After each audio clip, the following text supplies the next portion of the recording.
Salut rebelle créative. Donc aujourd'hui j'ai envie de te parler d'un sujet. En fait c'est une question que j'ai vue au bas d'une vidéo qui m'avait été laissée il y a quelques temps déjà. Et, euh, et donc aujourd'hui je vais te parler de ça. En fait c'est une question. Qu'est-ce que ça disait déjà? Ça disait j'ai un peu peur de proposer des choses qui existent déjà. Comment se démarquer? Donc ce que j'ai adoré dans cette question-là, c'est que ça parle de deux choses. D'abord la peur d'offrir quelque chose qui existe déjà. Et bien sûr, la question la plus importante, comment se démarquer. Donc, si tu te reconnais dans cette situation, si toi aussi tu arrives à avoir cette peur, en fait, cette crainte qui est de proposer quelque chose que d'autres font déjà, et tu veux savoir comment te démarquer, eh bien cette vidéo est pour toi. Tu vas apprendre pas mal de choses aujourd'hui. Salut Linda, merci d'être là. Ça me fait super plaisir de te voir. Salut Cécile. Bon, alors, donc, on va commencer par cette fameuse peur qui est déjà d'offrir un truc qui existe déjà. C'est marrant, je me souviens il y a quelques années, quand je démarrais Rebelle Créative, c'était également une des peurs que j'avais. Et je crois que n'importe qui commence un nouveau projet, il y a toujours cette peur un petit peu, hein, finalement de ne pas se distinguer des autres. Ça me dirait qu'il y a tellement déjà d'offres et de services et de coachs et de thérapeutes et tout ce que tu veux qui sont déjà là sur la toile. Et quand on commence, en plus de ça, on a l'impression que tout a déjà été dit. Donc, je peux totalement comprendre cette crainte-là. Alors, ici, je vais te partager exactement trois stratégies ou trois étapes que tu peux utiliser et qui vont t'aider à dépasser cette peur et surtout à te démarquer, puisque c'est ça l'objectif. Ici, on veut vraiment se démarquer pour attirer notre clientèle à nous vers nous. Donc, voici la première chose qui est super importante. Donc, la première étape, en tout cas la première stratégie que tu vas pouvoir utiliser, c'est de comprendre une chose, c'est que lorsqu'une chose existe déjà, donc que tu fais une offre et que cette offre existe déjà, c'est une très bonne chose en réalité, parce que ça te prouve une chose, c'est qu'il y a déjà de la demande par rapport à ça. Tu sais, il y a quelques années, je me souviens, et je sais déjà que comment dire, que plusieurs d'entre nous, c'est ce qu'on veut, hein, vraiment trouver cette idée unique. Salut Clémence, cette idée unique que personne n'a pas encore pensé à. Salut Sophie, cette idée auquel personne n'a encore pensé, tu vois, c'est vraiment notre truc. Et il y a quelques années, je faisais un séminaire, c'était à Bruxelles justement. Puis une des participantes me disait justement ça. J'offre quelque chose que personne n'offre en ce moment. C'est un mélange d'organisation et de ci et de ça. Enfin bref, elle a mélangé plusieurs choses ensemble pour en faire quelque chose d'unique. Et bien que c'était intéressant, voilà le problème quand tu essaies de faire un truc qui était jamais vu. C'est que personne ne va comprendre réellement ce que tu fais, tu vois. Et même inconsciemment, on utilise souvent cette stratégie. Salut Fatima. On utilise cette stratégie qui est donc finalement de faire quelque chose que finalement personne ne comprend. D'une certaine façon, c'est parce qu'on a presque peur en fait d'être banal, tu vois. C'est cette peur en fait de ne rien avoir de spécial, de ne pas attirer les gens. Donc on a l'impression qu'on doit en faire plus, qu'il faut qu'on fasse quelque chose de jamais vu. Donc c'est vraiment, si tu veux, l'effet contraire qu'on provoque quand on fait ça, c'est que justement on va jamais pouvoir attirer les gens, on va jamais réussir à vendre notre service parce qu'en fait c'est très simple, personne ne comprend ce que tu fais. Personne ne comprend ce que tu fais. Donc, la façon finalement d'être sûr que ton service ou ton offre va fonctionner, c'est justement quand il y a déjà des gens qui font ça.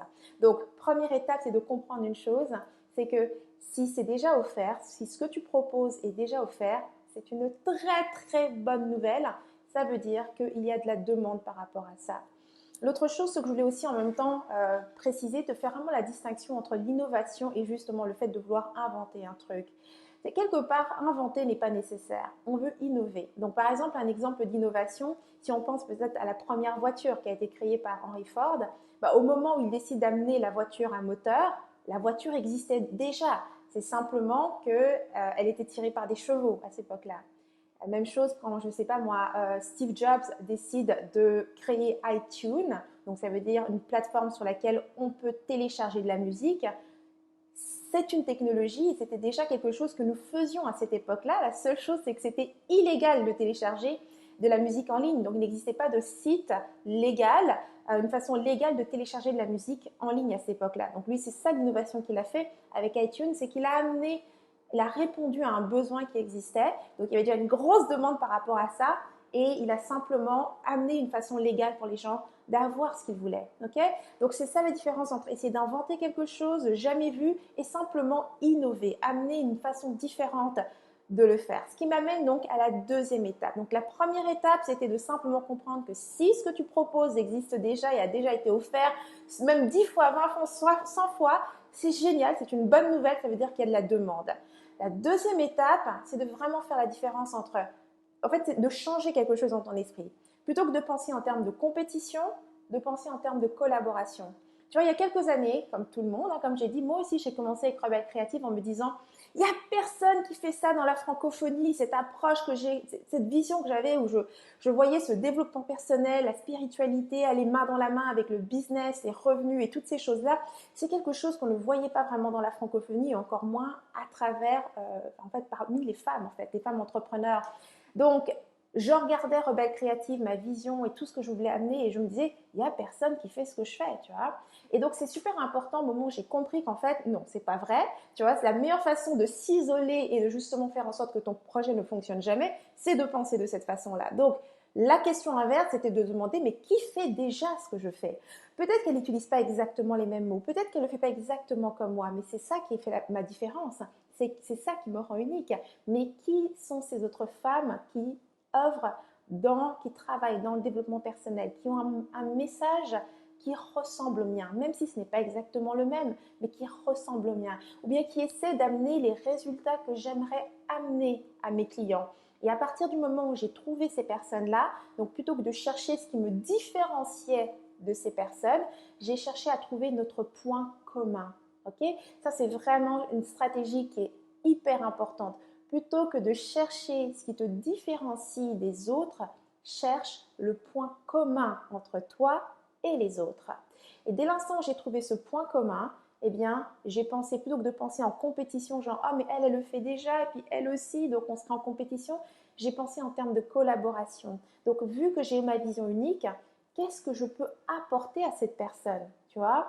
Qu'est-ce que je peux apporter à cette personne qu'en ce moment, elle n'est pas en mesure soit d'exprimer, ou bien qu'elle ne voit pas, peut-être que c'est un angle mort dans son truc, et je pourrais lui amener cette clarté-là.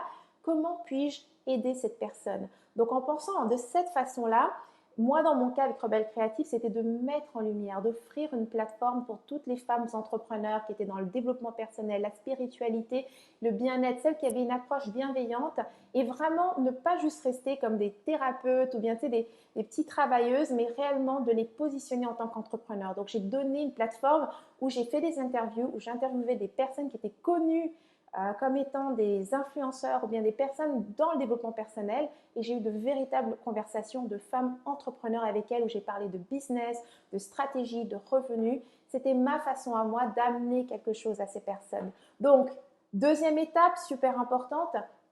Donc, en termes de stratégie, pense en termes de collaboration plutôt que de compétition.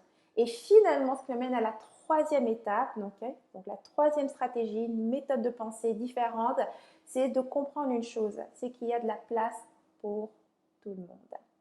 D'accord? On n'est pas ici dans une espèce de course qui va arriver en premier. Si elle l'a en premier, moi je ne l'aurai pas. Il y a de la place pour tout le monde. Nous sommes des milliards de personnes dans ce monde et juste toi, tu es unique. Tu n'as pas besoin d'essayer d'inventer un truc unique, tu es unique. Ton expérience de vie est unique, donc ça veut dire que ta vision est unique, ta façon de faire les choses est unique. Bref, si tu restes toi-même et que tu avances simplement vers les choses que tu veux, tu vas te distinguer de cette façon-là. D'accord? Donc, je récapitule. 1, pour déjà dépasser la peur d'offrir quelque chose qui existe déjà, de te rappeler que si ça existe déjà, si c'est déjà offert, c'est qu'il y a de la demande, c'est une bonne chose. Deuxième étape, génial, il y a de la demande. Ce n'est pas une question de compétition, mais une question de collaboration. Comment peux-tu aider les personnes qui sont déjà en train de faire ce que tu aimerais faire, mais en amenant ta petite, ton petit truc que tu vois qui manque. Okay? Il faut se rappeler, pour être en mesure d'innover dans un domaine, peu importe quel est ce domaine, il faut que tu le connaisses. Il faut que tu saches quels sont les challenges, qu'est-ce qui manque dans ce domaine. Si je reprends l'exemple encore une fois de Steve Jobs qui décide d'amener iTunes, il connaissait le domaine, il a vu la musique, il a vu comment ce que les gens téléchargeaient en ligne. Et donc automatiquement, il s'est dit, il suffit d'offrir la même chose, mais cette fois, légal. Les gens seront heureux de payer pour quelque chose. Personne n'aime être en infraction. Même chose pour Ford, pour la voiture. C'est comme ça pour toute innovation. Il faut que tu fréquentes ce milieu-là. Donc, pense en termes de collaboration. Okay? Et finalement, il y a de la place pour tout le monde parce que tu es unique. Okay? Donc, maintenant, j'aimerais que dans les commentaires, tu penses un petit peu à ça. Que tu me dises, en fait, quelles sont les autres personnes qui font ce que tu fais? Ok? Pense à ça. Quelles sont les autres personnes qui font et quel est votre point commun? Quel est le point commun entre toi et les autres thérapeutes ou bien toutes les autres coachs qui travaillent dans l'épanouissement ou le stress ou bien encore tous les coachs d'affaires qui aident d'autres entrepreneurs à réaliser, augmenter leur chiffre d'affaires ou à communiquer ou à se positionner? Quel est ton point commun? Et à partir de là, c'est à toi maintenant de créer des opportunités pour collaborer, pour les aider. C'est comme ça que tu te fais connaître, c'est comme ça que tu te démarques.